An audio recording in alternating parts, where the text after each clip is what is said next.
दोस्तों, बहन भाई का जो रिश्ता होता है बड़ा ही पवित्र होता है। आज की घटना में एक बहन भाई को आपस में प्यार हो जाता है और आपस में जब उनको प्यार हो जाता है तो दोनों घर बसाना चाहते हैं। घर वालों से भी पूछते हैं लेकिन घर वाले बिल्कुल दो टूक मना कर देते हैं और बड़ा ही कलेश होता है घर के अंदर। लेकिन जब घर वाले मना कर देते हैं, घर वालों को पता लग जाता है, तो यह दोनों भाई बहन घर से भाग करके लिव इन में रहने लगते हैं। और लिव इन में रहने के बाद कुछ दिनों के बाद इस लड़की यानी कि जो बहन होती है उसी की हत्या उसी का वो भाई कर देता है जिससे वह बेइंतहा प्यार किया करती थी।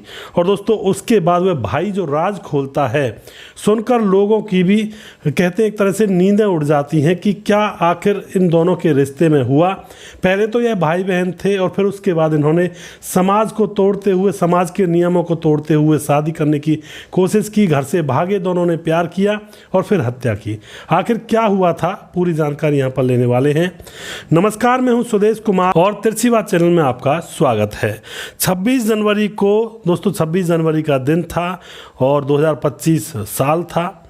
थाना गाजीपुर में एक खबर आती है और उस क्षेत्र के अंदर एक सूटकेस पड़ा हुआ था। उस सूटकेस के अंदर एक महिला की अधजली लाश पड़ी हुई थी। लोगों को जब पता चलता है तो लोग पुलिस के पास फ़ोन करते हैं और पुलिस को बताते हैं कि यहाँ पर एक सड़क के किनारे यानी कि झाड़ियों में थोड़ा सा सड़क से अंदर एक लाश पड़ी हुई है, सूटकेस के अंदर अधजली है और उसका चेहरा पहचान में नहीं आ रहा है। उसके बाद जब पुलिस को बता दिया जाता है तो पुलिस तुरंत वहाँ पर मौके पर पहुँचती है और वहाँ जाने के बाद उस लाश को अपने कब्जे में लेती है। और कब्जे में लेने के बाद पहले तो पुलिस शिनाख्त करवाती है लोगों से जो वहां पर आसपास में खड़े हुए थे, लेकिन कोई भी उस लाश को पहचान नहीं पाता है। जब लाश को कोई नहीं पहचान पाता है तो उसके बाद जो पुलिस होती है उस लाश को पोस्टमार्टम के लिए भेज देती है। अब लाश को तो पोस्टमार्टम के लिए भेज दिया गया था और वह जो लाश थी लड़की की, उसकी उम्र तकरीबन 25 से 26 साल रही होगी। अब तो यह काम तो हो गया था भाई, पोस्टमार्टम के लिए भेज दिया, पता लगेगा कि आखिर इसकी हत्या कैसे हुई है, जलाया बाद में है या पहले जला दिया था। अब यहाँ पर पुलिस के सामने सिर्फ दो ही एक ऐसे क्लू थे जिनसे वह कोई सुराग जुटा सकती थी। एक तो सूटकेस का अर्ध जला हुआ हैंडल था, उस पर कंपनी का नाम लिखा हुआ था। उसमें जाकर के पुलिस पूछताछ करती है कि यह सूटकेस आखिर किसने खरीदा। दूसरा, यहाँ पर हाईवे पर सीसीटीवी कैमरे लगे हुए थे तो पुलिस हाईवे के सीसीटीवी कैमरों को भी खंगालने लगती है। तो यहाँ पर बहुत ज़्यादा मशक्क़त करने के बाद पुलिस को पता चलता है कि इस सूटकेस को एक गाड़ी वरना कार यहाँ से घूम रही थी और 2-3 बार आगे पीछे गई है और शायद वही इस सूटकेस को लेकर आई होगी। तो उस वरना कार के ऊपर पुलिस को शक हो जाता है और उस वरना कार का जो नंबर होता है उसको ट्रेस करके उसके मालिक का पता लगा लिया जाता है। अब उसके मालिक का पता जब लगाया जाता है तो वह कार लोनी के रहने वाले एक शख्स अमित की थी। तो पुलिस तुरंत लोनी में पहुंचती है और वहां से अमित से पूछताछ करती है। तो अमित बताता है कि साहब, मैंने तो यह कार बेच दी है। गाजीपुर खेड़ा कॉलोनी का एक लड़का है जिसका नाम है अमित तिवारी, उसको बेच दी है मैंने। उसके बाद दोस्तों पुलिस अमित तिवारी का पता लगाती है। वह गाजीपुर के खेड़ा कॉलोनी में रहा करता था और पुलिस वहीं पर पहुंच जाती है और जा करके अमित तिवारी को अरेस्ट कर लिया जाता है। और दोस्तों, यह यहाँ पर अपनी प्रेमिका जिसका नाम होता है शिल्पा पांडे, प्रेमिका तो क्या इसकी जो बहन थी उसी के साथ रह रहा था। आस पड़ोस के लोगों से जब पुलिस पता करती है तो लोग बताते हैं कि यह अपनी प्रेमिका के साथ यहाँ पर रहा करता है और पिछले कई दिनों से इसकी जो प्रेमिका है वो घर पर नहीं है, वो कहीं गायब हो गई है। अब पुलिस का शक यकीन में बदलने लगता है और उसके बाद उस लड़के अमित को पकड़ लिया जाता है और उससे पूछा जाता है कि तुम्हारी गर्लफ्रेंड गायब क्यों है, कहाँ गई है जिसके साथ तुम यहाँ पर लिविंग में रहा करते थे। अब तो पहले तो वह अमित इधर उधर की बातें बताता है, लेकिन दोस्तों जब पुलिस अच्छी तरह से पूछताछ करती है तो अमित अब बढ़िया तरह से तोते की तरह बोलने लगता है और पूरा राज यहाँ पर पुलिस के सामने बयां करता है। आखिर वह राज क्या था दोस्तों, उसको सुन करके पुलिस भी हैरान और परेशान हो जाती है। क्या इस तरह के लोग भी इस समाज के अंदर एग्जिस्ट करते हैं। अब उसके बाद जब यह राज खोलता है अमित तिवारी तो यहाँ पर पुलिस को सच्चाई का पता चलता है। वह बताता है कि यह जो लड़की थी मृत अवस्था में अधजली लाश जिसकी मिली है, यह मेरी बहन थी रिश्ते में, जिसका नाम होता है शिल्पा पांडे और जिसकी उम्र होती है 25 साल। और यह इसकी चचेरी बहन थी जो कि सूरत में रहा करती थी। और यह खुद अमित तिवारी जिसकी उम्र होती है 26 साल और यह प्रयागराज के बादलपुर दादरी का रहने वाला होता है। तो यह दोनों मतलब चाचा ताऊ के बच्चे थे आपस में। अब यहाँ पर क्या होता है, 4 साल पहले जो अमित तिवारी होता है सूरत जाता है और वहाँ जाकर के कुछ दिन के लिए ठहरता है, लेकिन वहीं पर इसकी जो बहन लगने वाली थी जिसका नाम था शिल्पा पांडे, वह चौक में इधर उधर घूम रही थी। तो इसकी नज़र उस पर पड़ती है। उसके यौवन पर जब पड़ती है तो अब इसकी नीयत डिग जाती है और उसकी तरफ टकटकी लगाकर यह देखने लगता है। जब लगातार यह उसकी तरफ देखता है तो उसके बाद यहाँ पर क्या होता है, अब कुछ दिन के बाद फिर से यह वहीं पर पहुंचता है और फिर से यह बार बार शिल्पा को टकटकी लगाकर देखा करता। इसी तरह से तकरीबन 1 साल गुजर जाता है और 1 साल गुजरते गुजरते अब शिल्पा को भी महसूस हो जाता है कि यह जो लड़का है उसका भाई अमित तिवारी, यह उसकी तरफ टकटकी लगाकर देखा करता है, तो ज़रूर कोई ना कोई यहाँ पर दाल में काला है।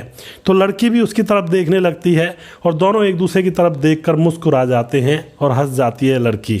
अब दोस्तों यहाँ पर जब लड़की हंस जाती है तो उसके बाद अब यहाँ पर जो लड़का होता है अमित तिवारी, वह समझ जाता है कि मामला यहाँ पर सेट होने वाला है।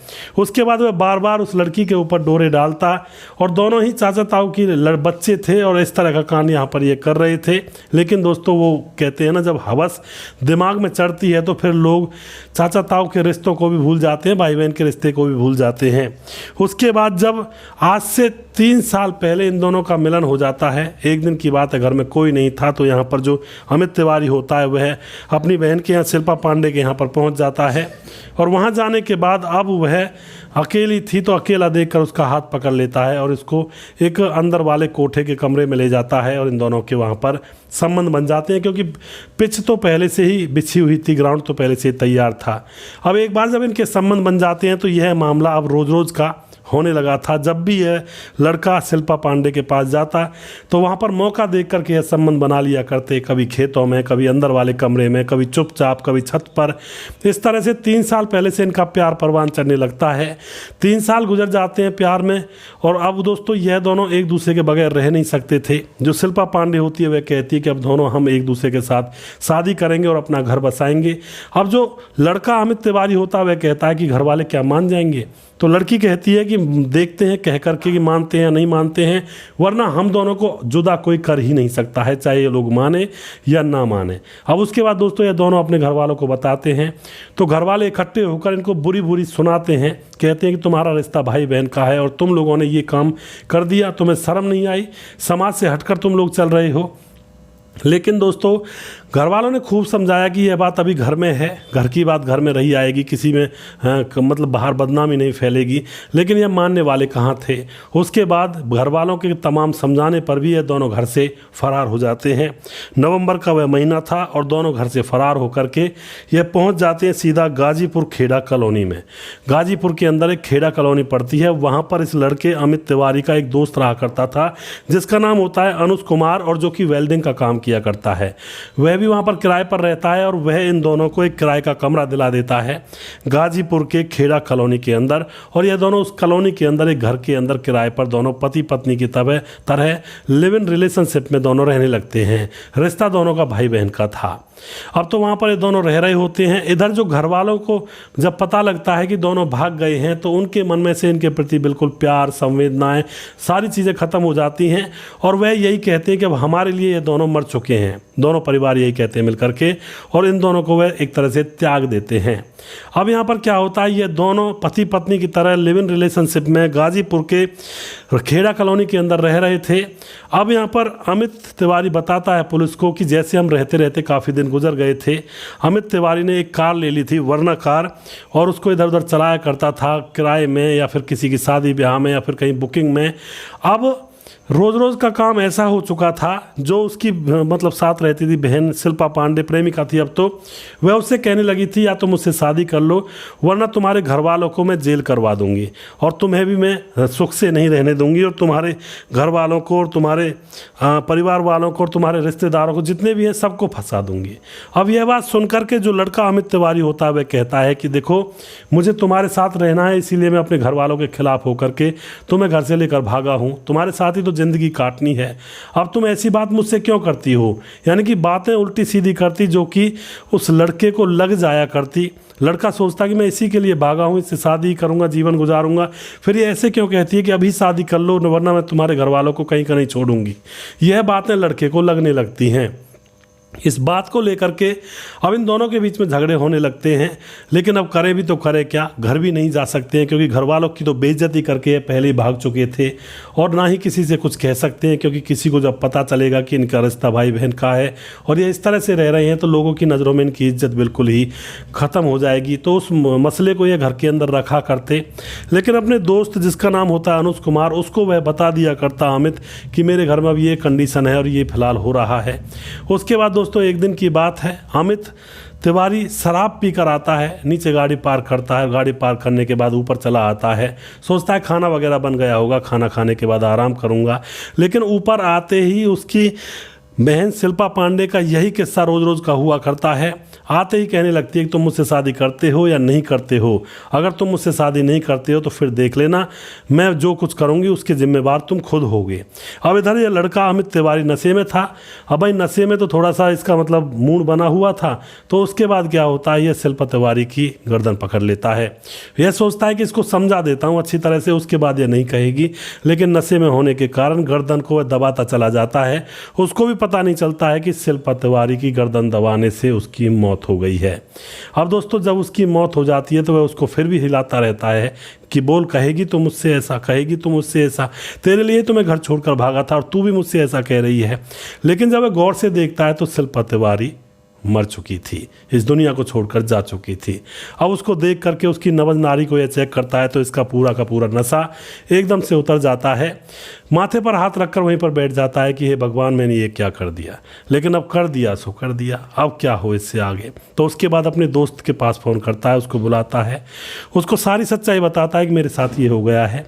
तो इसका दोस्त जो होता है अनुज कुमार, वह इसका साथ देता है और कहता है कि इस लाश को ठिकाने लगा दो, फिर तुम्हारे घर वाले तुम्हारे पीछे हैं ही नहीं, किसी को क्या पता लगेगा। तो उसके बाद एक सूटकेस लेकर आते हैं बाजार से, एक ब्रांडेड सूटकेस, और उसके अंदर इस लाश को रखा जाता है।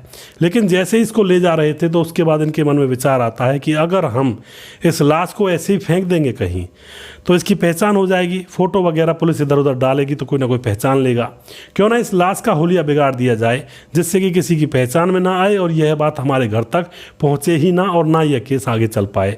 यह बात सोच करके दोनों प्लानिंग कर लेते हैं और फिर दोस्तों कुछ पेट्रोल वगैरह इकट्ठा करके गाड़ी में रख के, गाड़ी में से निकाल के नली वगैरह पाइप से, और इसकी लाश को ले जाते हैं एक जंगल में हाईवे के किनारे, और वहाँ झाड़ियों के पीछे ले जा करके बैग को खोल करके इसके चेहरे के ऊपर पेट्रोल डाल करके उसको यह जलाने की कोशिश करते हैं।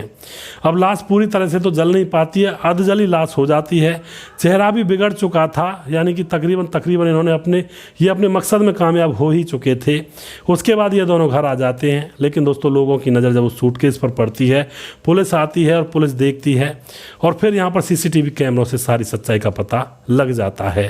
इस तरह से दोस्तों यह मामला लोगों के सामने खुल कर आता है। कई बार रिश्तों के अंदर लोग इस तरह के कृत्य, इस तरह की घटनाएं कर बैठते हैं जिनकी कोई माफ़ी नहीं होती है, क्योंकि बहन भाई का रिश्ता तो बड़ा पवित्र होता है, और उस बहन भाई के रिश्ते में लोग जब नाजायज़ संबंध रखते हैं तो बताओ यह फिर कौन सी अच्छी बात है, कौन सी सामाजिकता की बात है।